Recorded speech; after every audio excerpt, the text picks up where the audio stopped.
Hello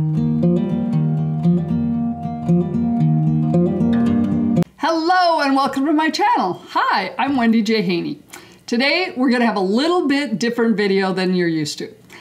Yeah, and it might be the case for a couple of months, but stay tuned till the end of the video and I'll fill you in on some news. But what I wanted to do today is walk you through my quilt factory. Yep, that is what Kevin calls the basement, which is basically what I've commandeered for all things quilting, embroidery, video, etc. So I thought I'd give you a walkthrough and show you what my space is like. Now Kevin told me, you really need to pick up a little and clean it up. Nope, you're gonna get the unfiltered version. This is me. Yep, I will clean up a space and have it all nice and organized, and oh my gosh. It doesn't take very long where it's got piles on it and I get busy and that gets thrown there, or I pull something out, I'm trying to find something. It's the same way with my office upstairs. But you know what? I know where things are. So if somebody were to come in and move stuff, I'd be in trouble. Or if I try and organize. Have you ever done that? Organized and then go, I know that piece of paper was right here on my desk last week and now I cleaned up. And where did I put it? Yeah, that's the way I feel in my quilt factory. So here's a walkthrough of the quilt factory. Stay tuned to the end though, because I've got news for you. And here we come into the quilt factory. Yep, I've got a cabinet, a fabric over there. Of course, my wine bottles. An old buffet from my parents' first house. It's got odds and ends in it. This is such a cool set of drawers. All sorts of neat little things I've got in there. More drawers. Yeah, I've got stuff all over the place. We're lucky enough to have a bathroom in the basement. And then here is two what I call church tables. They're big, long 8-foot tables that are pushed up against each other. Little cubbies underneath.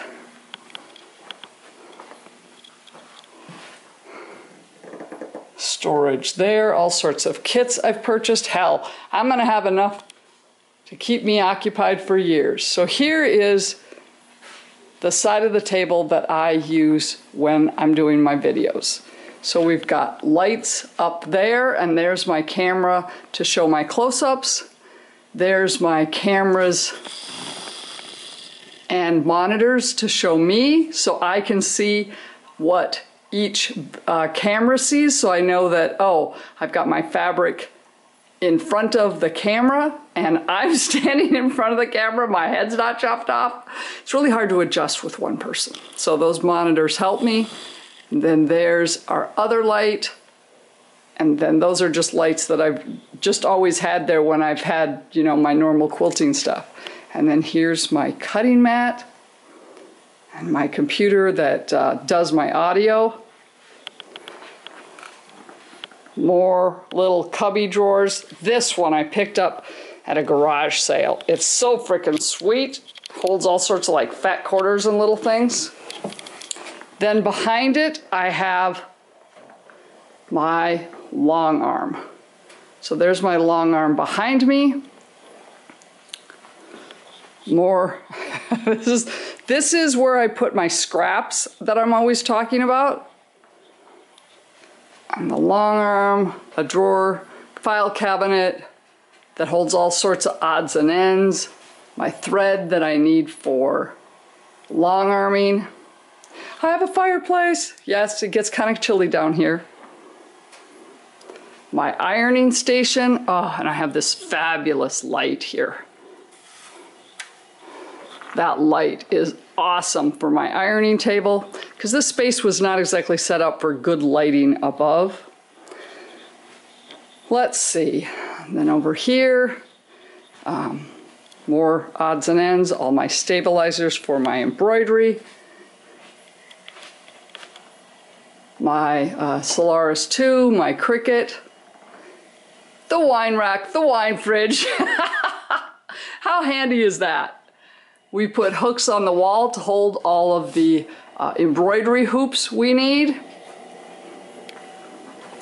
Another cabinet that got pulled in from a bedroom.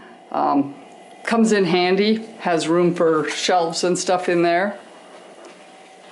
And then this is an old dining room table that I grew up with. This was our dining room table, and this is where we always would have a cutting mat on. And back then, we didn't use rotary cutters, so it was just a cardboard cutting mat, and this is where I cut out clothes and sewed on this dining room table. So this means a lot to me. This table has a tendency to be clear, and then it gets stacked piled high. Yeah, I can't keep anything clear. It's just my nature. I get busy and things get more piled with stuff. There's my Elagio Plus, some stuff underneath it. We put this table on risers so that it is high enough, because I remember when I was using this table as a kid to do cutting out, oh, by the end of the day you had a backache. So we put it on risers so it's at a good height so I don't get backaches. Then over here we've got another Solaris 2 and all of my embroidery thread. And there's my computer setup for this, that, and the other thing. And then over here is where my neighbor's sewing machine is at. Finally just told her to leave it here because she comes over every week and we do quilting when we don't decide to do deck night. Here's the Charlie dog. Usually he's not down here when I'm recording, but every once in a while you might hear him on a video if he decides to start running across the floor or barking. Yeah, more kind of storage and stuff. I seriously need to declutter. More about that at the end. So here's the guest bedroom. Another bookshelf that holds kind of books and also scraps and things. Closet, shelving. Yep, I was blessed to be able to get some fabric from a friend that used to have a quilt store. And I also used to have a needlework store, a cross-stitch store, years and years and years ago. And so I have boxes here of DMC thread. Oh my, I'm not sure what's going to go on with those. And then more shelving for things that I sell on my website. And, yes, you could laugh, the guest bed. I always warn people, if you want to come visit and stay with us, you need to give me fair warning to clean the fabric off the bed. It's kind of a family joke. But as with the table in the other room, it gets cleared and it looks fabulous. And then it doesn't take very long before I'm dumping things on it. So, thing on the bed. I have a really big wood shelf there that has all my, fabric and stuff I've collected. Recently picked up this totally awesome cubby hole dresser. It's just awesomeness. I need to put labels on it. But it just, it holds a ton of stuff. So I need to put labels on it so that I know what's in those drawers. And then, well, I finally got a little more organized with my fabric stash. I know, but remember, I'm doing this as a business. So we took the dressers out of here for the most part and put in shelving, and I got organized, so now I know where my purple fabric is, my fish fabric, my flannel, my panels, so this has helped a lot. So there you go. That's the Quilt Factory. Well, now that you've seen my Quilt Factory in all its fabulous glory and clutter, I thought I'd share the news with you. Well, we're going to be moving.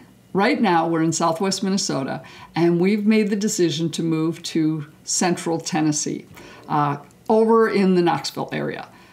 Basically, we're tired of the winters, so we thought it was a good time to move. Until I looked at my quilting space and went, seriously? Do I really want to do this? Oh my Lord.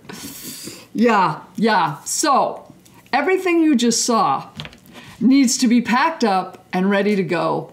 Let's see, I'm recording this in the middle of September. And I hope I'm not premature, but the plans are to be in Tennessee by the end of November. So I don't have very much time. So the question becomes, how does one pack up all of this in an organized fashion and at the same time keep enough stuff not packed so I can continue to do my videos for you? Man, I gotta be queuing some stuff up. And then of course, oh yeah, there's the thing about packing the whole darn house. Ufta. So I'm really hoping that I get some things queued up so that you've got some good videos coming from me in the next few months. With that said, please take my apologies if it doesn't work out that way. Yeah, we're kind of under a lot of stress and pressure to get all this done. And you know what? Maybe I'll do another video as I'm getting it packed up. There you go, and show you I'm making progress. But the house, like I said, I hope I'm not jinxing it. The house we want, oh my gosh, the basement. I'm gonna have a new quilt factory that looks fabulous. So I'll be sure to give you a tour of that when I get all set up there, before I make a mess of it again. Apologies to any of my friends that are actually hearing this for the first time. I am going to try and make sure everybody knows of the move before they see this video. So take care and have a great day. Thank you so much for watching. I very much appreciate it. If you want to make sure you don't miss a single video I published, hit the subscribe button below and then hit the bell icon. And that way you will be notified whenever I publish a new video. But you can also find me over on Facebook. Facebook.com/Wendy, the initial J, Haney. Or I have a Facebook group for those of you that love quilting, needlework, books, wine, and wellness. You can find that at facebook.com/groups/lifefulfilled. The name of the group is Life Fulfilled - Quilting, Needlework, Books, Wine, and Wellness. You can also find me over on my website, wendyjhaney.com. I will be doing more blogging over there eventually. As I get more of my videos done, I'll be blogging about those. But also, maybe you see some things that I'm making here and you're going, ooh, wow, I just don't want to make that myself. Well, a lot of those products will end up over there on the website that you can purchase for your friends and family. Once again, thank you so much for your support, and I appreciate you watching.